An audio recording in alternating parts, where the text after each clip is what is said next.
Fyodor Dostoevsky यांच्या brothers कारामाझोव या कादंबरीचा भाग पहिला, विभाग तिसरा, प्रकरण दुसरे. प्रकरणाचं नाव आहे लिझावेता. ग्रिगरीच्या मनाला विशेष धक्का देणारी अशी परिस्थिती तिथे होती आणि त्यामुळे एक अत्यंत अप्रिय व उबग येण्याजोगा संशय त्याच्या मनात पक्का झाला. ही लिझावेता खुजी होती. अनेक धर्मशील वृद्ध बाया ती मेल्यानंतर तिच्या संबंधी कळवळ्याने म्हणाल्या, त्याप्रमाणे ती 5 फूट कुठली, अंघोळभर कमीच होती. तिच्या रुंदट, निकोप लाल चेहऱ्यावर निर्विकार वेडसरपणाची छटा दिसून येई आणि जरी तिच्या नजरेत दीनवाणी झाक असली तरी तिची स्थिर दृष्टी अस्वस्थ करणारी असे. उन्हाळा असो, हिवाळा असो, ती सगळीकडे अनवाणी पायांनी हिंडे. तिच्या अंगात एका तागाच्या कपडाच्या आखूड झग्या वाचून दुसरे काही नसे. तिचे राठ आणि जवळजवळ काळे असलेले केस कोकराच्या लोकरीप्रमाणे कुरळे झालेले होते. त्यांचे एक मोठे शिप्तरच तिच्या डोक्यावर झाले होते. त्या केसांना सदोदित चिखल चिकटलेला असायचा. पाने, काटक्या अन लाकडाचा कीस त्यात असायचे, कारण ती नेहमी उघड्या जमिनीवर अन घाणीत झोपत असे. तिचा बाप घरदार नसलेला रोगिष्ट दारुड्या इल्या नावाचा होता. त्याचे सर्वस्व गमावलेले होते आणि तो अनेक वर्ष मजूर म्हणून कोण्या सुखवस्तू व्यापाऱ्याकडे कामाला होता. तिची आई बऱ्याच वर्षांपूर्वी गेली होती. खुनशी अन रोगी असा तो इल्या जेव्हा लिझावेता त्याच्याकडे घरी परत जाई तेव्हा तिला अमानुषपणे झोडपून काढी. फार करून ती घरी जातच नसे, कारण शहरात प्रत्येकजण ती वेडी असल्यामुळे आणि वेडी माणसे देवाला विशेष प्रिय असल्यामुळे तिची काळजी घ्यायला तयार असे. इल्याला कामावर ठेवणारे तसेच शहरातले इतर अनेक, पण विशेषतः व्यापारी तिला अधिक चांगले कपडे द्यायचा प्रयत्न करीत आणि तिच्या पायात उंच बूट आणि हिवाळ्यात अंगात मेंढीच्या कातड्याचा कोट चढवीत.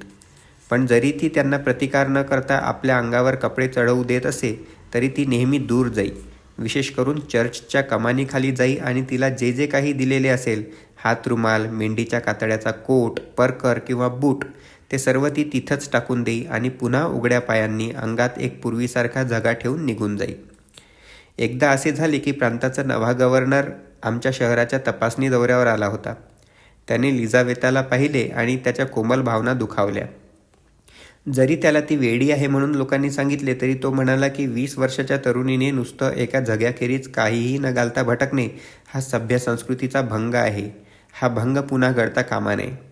पण गव्हर्नर आला तसा निघून गेला आणि लिझावेता होती तशीच राहिली. शेवटी तिचा बाप मरण पावला. त्यामुळे तर शहरातल्या धार्मिक वृत्तीच्या लोकांच्या दृष्टीने ती अनाथ म्हणून अधिकच दयापात्र झाली. खरोखर ती प्रत्येकाच्या आवडीची झालेली दिसे. पोरेसुद्धा तिला त्रास देत नसत आणि आपल्या शहरातली पोरं, विशेषतः शाळेतली मुलं टार्गट आहेत बरं का. ती कोणाही अनोळखी घरात शिरे आणि कोणी तिला जर पैसा दिला तर ती तो घेई आणि चटकन चर्चच्या किंवा तुरुंगाच्या दानपेटीत तो टाकी. जर तिला कोणी बाजारात पावचा तुकडा किंवा बनपाव दिला तर ती तो पहिले जे मूल भेटे त्याला देऊन टाकी. केव्हा केव्हा ती शहरातल्या एखाद्या श्रीमंत स्त्रीला वाटेतच थांबवी आणि तिला तो तुकडा देई आणि ती स्त्री मोठ्या आनंदाने तो घेई. काळा पाव व पाणी याशिवाय दुसरे काहीही तिने कधी खाल्ले नव्हते. जर ती एखाद्या बड्या दुकानात जिथे मूल्यवान वस्तू किंवा पैसे पडलेले असत तिथे गेली तर कोणीही तिच्यावर नजर ठेवीत नसे, कारण त्यांना माहीत होते की आपले लक्ष नसलेले हजारो रुबल्स जरी असले तरी ती एक फर्डिंगलासुद्धा शिवणार नाही. ती चर्चमध्ये क्वचितच कधी गेली. ती एकतर चर्चच्या दरवाजापुढच्या कमानीखाली झोपे किंवा गराड्यावरून चढून जाऊन एखाद्याच्या परसूबागेत झोपे. आमच्या शहरात आज ताकद कुंपणाऐवजी असे गराडेच पुष्कळ आहेत. आठवड्यातून निदान एकदा तरी ती घराकडे वळे, म्हणजे आपल्या बापाच्या पूर्वीच्या मालकाच्या घरी जाई आणि हिवाळ्यात दर रात्री तिथे जाऊन बोडकांडीत किंवा गोठ्यात निजे. असे आयुष्य ती काढते कशी याचे लोकांना आश्चर्य वाटे, पण तिला त्याचा सराव झालेला होता आणि जरी ती इतकी बुटकी होती तरी तिचा बांधा भक्कम होता. शहरातले काही लोक ती ताठ्याने हे सर्व करते असे म्हणत, पण त्यावर विश्वास बसणे कठीण आहे. तिला बोलताच येत नव्हतं आणि अधूनमधून ती एखादा न समजण्यासारखा कर्कश आवाज काढी. ती कसला ताठा करणार. एकदा पुष्कळ वर्षांपूर्वी सप्टेंबर महिन्यातल्या एका स्वच्छ उबदार चांदण्या रात्री असे घडले. दारू पिऊन तर्र झालेले 5-6 जण क्लबातून फार उशिरा, अर्थातच आमच्या प्रांतातल्या कल्पनेप्रमाणे उशिरा परत चालले होते. ते पिछाडीच्या वाटेने चालले होते. या वाटेच्या दोन्ही बाजूंना घरांच्या मागच्या परसूच्या बागा येत होत्या आणि त्या गराड्यांनी बंदिस्त केलेल्या होत्या. ही वाट एका लांब दुर्गंधी तळ्यावरच्या पुलाकडे जाते. या तळ्याला आम्ही नसी म्हणत असू. गराड्याखाली असलेल्या कुसळी गवतात लिजावेता झोपी गेलेली या दारुड्यांना दिसली. ते तिला बघण्यासाठी एकदम थांबले, खो खो हसू लागले आणि बेछूट पशुवृत्तीने चेष्टा करू लागले. एका तरुण गृहस्थाच्या डोक्यात या पशुला स्त्री म्हणून कोणी पाहू शकेल काय, ही आणि असली चौकशी करण्याची तऱ्हेवाईक कल्पना आली. उच्च पातळीवरून शिसारी दाखवून सर्वांनी सांगितले की हे अशक्य आहे. पण फ्योदोर पावलोविच त्यांच्यात होता. तो एकदम पुढे सरसावला आणि म्हणाला, हे मुळीच अशक्य नाही. त्यातसुद्धा एक तऱ्हेची खुमारी आहे, वगैरे वगैरे. त्यावेळी तो विदूषक म्हणून आपली भूमिका फाजील रीतीने पार पाडित होता हे खरं. त्याला स्वतःचं घोडं पुढं दामटावं आणि मंडळींची करमणूक करावी अशी इच्छा झाली. अर्थात समान पातळीवरूनच, पण खरं म्हणजे त्याची पातळी त्यांच्या दृष्टीनं नीच दर्जाची होती. ही गोष्ट घडली त्यावेळी त्याला त्याच्या पहिल्या बायकोचं पीटर्सबर्गमध्ये निधन झाल्याची बातमी मिळाली होती. तो आपल्या टोपीवर काळी रेशमी फीत लावून दारू झोकत होता आणि इतका निर्लज्जपणे वागत होता की आमच्यातल्या पराकाष्ठेच्या बेदरकार लोकांनासुद्धा त्याला बघून धक्का बसावा. दारूने तर्र झालेले ते लोक अर्थात या अनपेक्षित मतप्रदर्शनावर हसले. त्यांच्यापैकी एक जण तर तसं करून तरी दाखव असं त्याला आव्हान देऊ लागले. इतरांनी या कल्पनेचा जास्त जोराने प्रतिकार केला. अर्थात अजूनही त्यांची त्यात खूप गंमत करण्याचीच वृत्ती होती. शेवटी ते आपल्या वाटेने गेले. मागाहून फ्योदोर पावलोविचने आपणही त्यांच्याबरोबर गेलो होतो असे शपथेवार सांगितले आणि कदाचित तसे असेलही. कुणालाच नक्की काही माहीत नाही आणि कुणालाही कधी माहीत झाले नाही. 5-6 महिन्यानंतर सारे शहर तीव्र आणि खरोखरीच्या संतापाने लिजावेताच्या स्थितीबद्दल बोलायला लागले आणि कोणा हलकटाने तिच्यावर अन्याय केला याचा शोध घेण्याचा प्रयत्न करू लागले. नंतर अचानकपणे शहरभर एक भयंकर आवई उठली की हा हलकट गुन्हेगार फ्योदोर पावलोविच शिवाय दुसरा कुणी नसावा. ही आवई पसरवली कुणी? त्या दारू प्यालेल्यांपैकी 5 तर हे शहर सोडले होते आणि जो एकच आमच्यात होता तो वयस्कर आणि बराच सन्माननीय असा नगरपालिकेचा सभासद होता. मोठ्या वाढलेल्या मुलींचा बाप होता. त्याने ही कथा, जरी तिला काही आधार असला तरीसुद्धा पसरवली असण्याची शक्यता नाही. पण अफवेने सरळ फ्योदोर पावलोविचकडेच बोट दाखवले. सतत आग्रहपूर्वक त्याच्याकडेच ती बोट दाखवत राहिली. अर्थात त्याचे काही मोठेसे दुःख नव्हतेच. 4 व्यापाऱ्यांचे म्हणणे खोडून काढण्याची तसदी त्याने मुळीच घेतली नव्हती.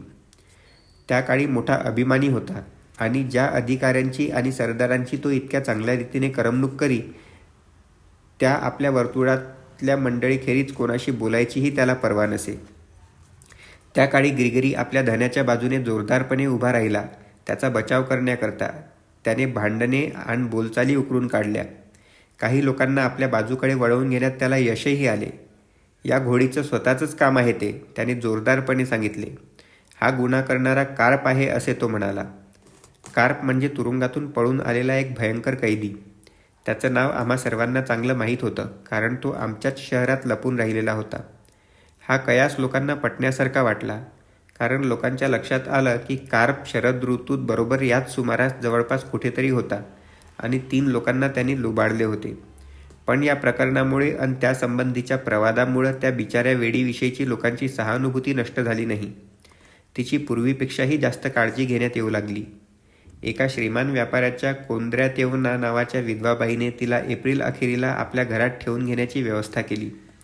हेतू हा की बाळंतपण होईपर्यंत तिला बाहेर जाऊ देऊ नये. त्यांनी तिच्यावर एकसारखी पाळत ठेवली. पण इतक्या त्यांच्या पहाऱ्यातून ती शेवटच्या दिवशी निसटली आणि तिने फ्योदोर पावलोविचच्या बागेची वाट धरली. तशा अवस्थेत सुद्धा ती एवढे उंच मजबूत कुंपण कसे चढून जाऊ शकली हे एक मोठे गूढच राहिले. काही जण म्हणाले की तिला कोणीतरी उचलले असले पाहिजे. दुसरे म्हणाले की काही अद्भुत घडले असावे. सर्वात अधिक संभवनीय खुलासा हा वाटतो की ते स्वाभाविकपणेच घडले, म्हणजे लिजावेताला गडाळे चढून जाऊन बागात झोपण्याची सवय होती. त्यामुळे तिने तिच्या तशा अवस्थेतही ते कुंपण चढून जाण्याची काहीतरी धडपड केली आणि तिने खाली उडी घेतल्यामुळे तिला दुखापत झाली. ग्रिगरी मार्फाकडे धावत गेला आणि तिला त्याने लिजावेताकडे पाठवून दिले. तो स्वतः जवळच राहणाऱ्या एका म्हाताऱ्या सुईणीला आणण्याकरता पळत गेला. त्यांच्या प्रयत्नांनी मूल वाचले, पण लिजावेता पहाटे मेली. ग्रिगरीने ते मूल घेतले आणि त्याला घरी आणले. आणि आपल्या बायकोला खाली बसायला लावून तिच्या मांडीवर ते ठेवले. तो म्हणाला, हे देवाचं बाळ. अनाथ पोराचं सर्वांशीच नातं असतं, त्यातल्या त्यात इतरांपेक्षा आपल्याशी जास्त. आपल्या गमावलेल्या बाळानं हे आपल्याकडे पाठवून दिलंय. सैतानाची अवलाद अन पवित्र निष्पाप जीव यांच्यापासून ते जन्मलंय. त्याची काळजी घे, शोक आवर. तेव्हा मार्फानं त्या मुलाला वाढवलं. त्याचे पावेल असे नाव ठेवण्यात आलं. आणि लोकांनी फ्योदरोविच म्हणजे फ्योदरचा मुलगा हे जोडायला कमी केलं नाही. फ्योदोर पावलोविचने यातल्या कशालाच हरकत घेतली नाही आणि त्याला ते मनोरंजक वाटले. पण त्यासंबंधीची जबाबदारी आपली नाही हे जोरदारपणे अट्टहासाने तो सांगत राहिला. त्या अनाथ पोराला त्याने ठेवून घेतले याचा शहरवासियांना आनंद वाटला. पुढे फ्योदोर पावलोविचने त्या मुलाकरता एक आडनाव शोधून काढले. तो त्याला त्याच्या आईच्या टोपण नावावरून स्मिर्द्याखफ म्हणू लागला. अशा रीतीने स्मिर्द्याखफ फ्योदोर पावलोविचचा दुसरा नोकर झाला. आमच्या कथानकाला प्रारंभ होण्याच्या वेळी तो ग्रिगरी व मार्फा यांच्याबरोबर त्यांच्याच घरात राहत होता. त्याला स्वयंपाकी म्हणून नोकरीला ठेवले होते. या स्मिर्द्याखफबद्दल मला काही सांगितले पाहिजे, पण माझ्या वाचकांचे लक्ष इतका वेळ या सामान्य नोकराचाकरांवरच मी गुंतवून ठेवलंय याची मला खंत वाटते. म्हणून स्मिर्द्याखफ संबंधी पुढे ओघानं कधी सांगण्याची उमेद धरून मी पुन्हा माझ्या कथानकाकडे वळतो. प्रकरण समाप्त.